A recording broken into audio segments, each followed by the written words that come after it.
Hey everyone, welcome back to another edition of Local Lures here in Eufaula, Oklahoma.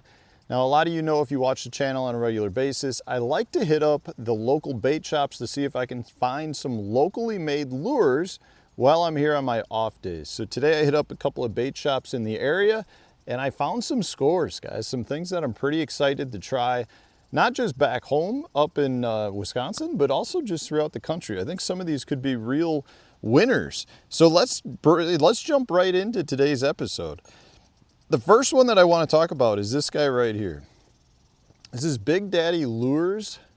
There's no name on this. There is a model number, ILS 1-1, but it looks just like a big inline spinner, right? So here you go. This is it. But here's the kicker to this. This midsection is lead. This is a 1 ounce inline spinner. This is like an oversized inline spinner. It's got a really nice blade on it, big heavy body, and then a custom, looks like a hand-tied bucktail trailer hook on here. Just pretty unique and cool. Now for me, I'm extremely excited to try this because I do think that this could work really well on some of your suspended fish. So when I go back to Wisconsin, I like to chase a bunch of smallmouth that follow Cisco around. They're suspended down 25, 35 foot of water. You take it to a place like a Lake Lanier or a Lewis Smith Lake where maybe you've got some deep suspended spotted bass. I'm really excited to try this to see how deep we can get it to run. You know, a 1 ounce bait should get down and stay down at pretty deep levels. You know, for the most part, when you talk about inline spinners, spinner baits, bucktails, anything that has a blade on it, the bait tends to want to ride high. In this case, you counter that by putting a 1 ounce weight on it, and I think this inline spinner is going to run well down at like depths of 20 foot. I'll be really surprised to see how it works. It's got a nice full-size blade on it. This thing could be an absolute killer. I'm really excited to see how this works. They had several different sizes at the store. This was the heaviest, the 1 ounce, but they may on their website have several other sizes that may be bigger, maybe smaller. I know they had 3/4 ounce and 1 ounce at the store. BigDaddyLures.com. It says that it's made in Locust Grove, Oklahoma. This was $3.99 at the local bait shop. So a pretty fair, reasonable price for something that looks like, you know, a nice quality bait. Really sticky, sharp treble hook on the back. What I believe is a hand-tied feathered treble hook. I'm really curious to see about those. Big Daddy Lures. They also had another bait I want to talk about too.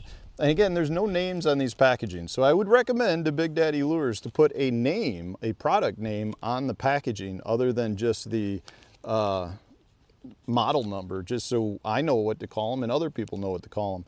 But this is a Bucktail Jig. You don't find many of these. There's a handful of places I know up in Wisconsin that sell some custom hand-tied ones. They're primarily used for walleye, but they're extremely good for all game fish. You can catch pretty much anything on a Bucktail Jig. This is an 1/8 ounce. You can either tip it with a small piece of plastic, you can tip it with a minnow, you can fish them bare like that. You kind of just hop and pop it off the bottom.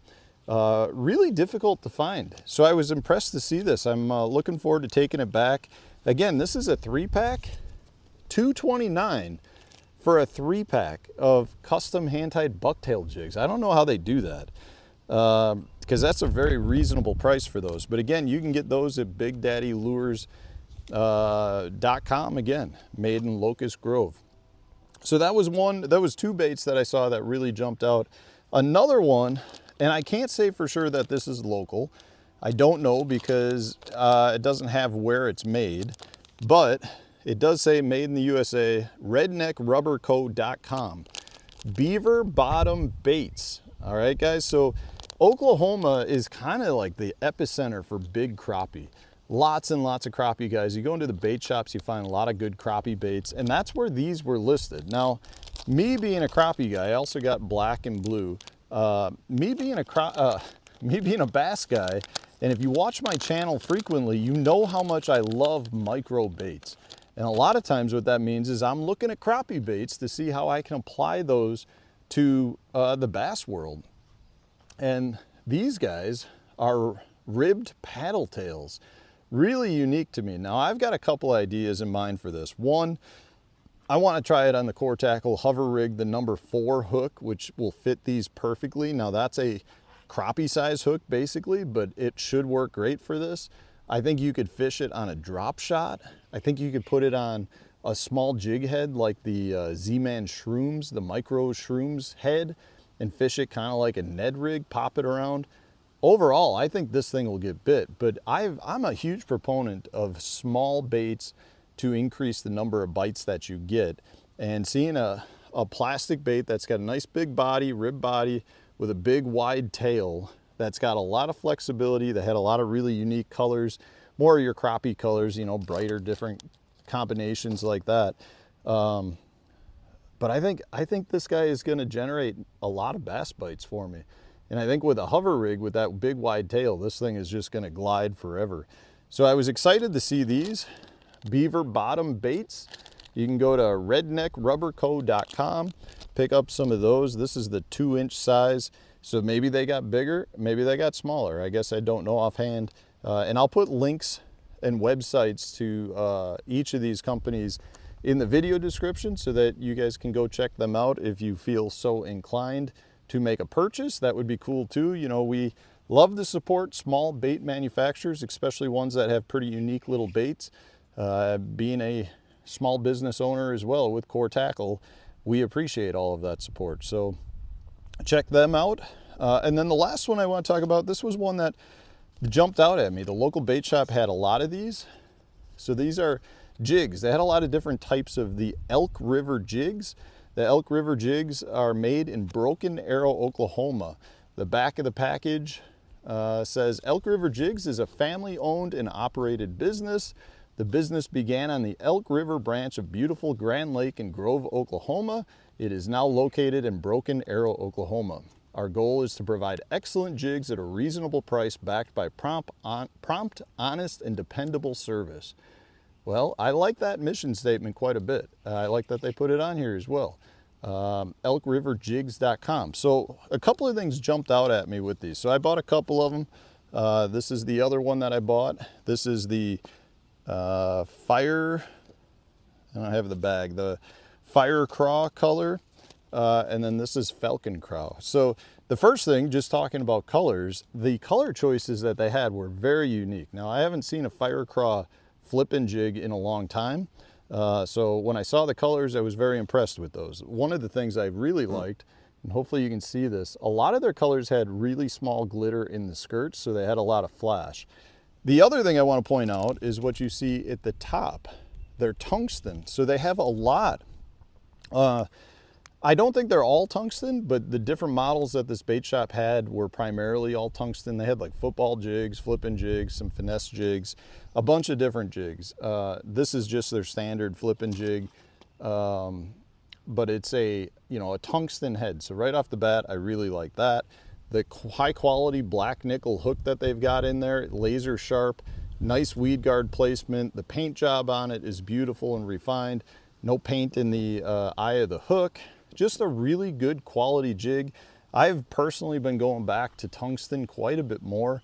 If you live probably in this region where you have a lot of rock in your lakes, I think going with a tungsten jig is beneficial.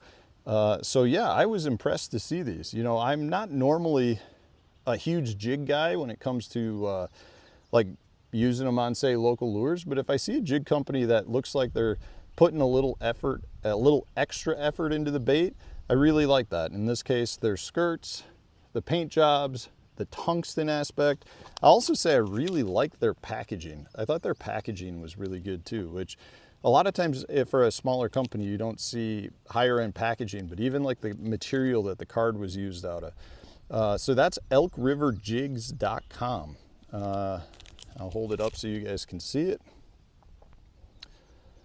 So those were the jigs I found at the local bait shops, or the baits that I found at the local bait shops that I think I'll be taking back to Wisconsin, as well as on a lot of my professional tournaments across the country. I think some of these could be really good players down the road, so I was excited to see them. You know, a lot of times I do these and the bait choices or the tackle shops really don't have a lot of your good, smaller, custom-made local baits. At least it seems like it's getting harder to find that, but there's definitely some good stuff still being made in this area. So check them out. I'll put the links for all of these in the video description. And otherwise, guys, thanks for watching. If you like my local lures episodes, please hit the like button, subscribe to the channel if you haven't done so already. Stay tuned. We'll be having a new one come out tomorrow.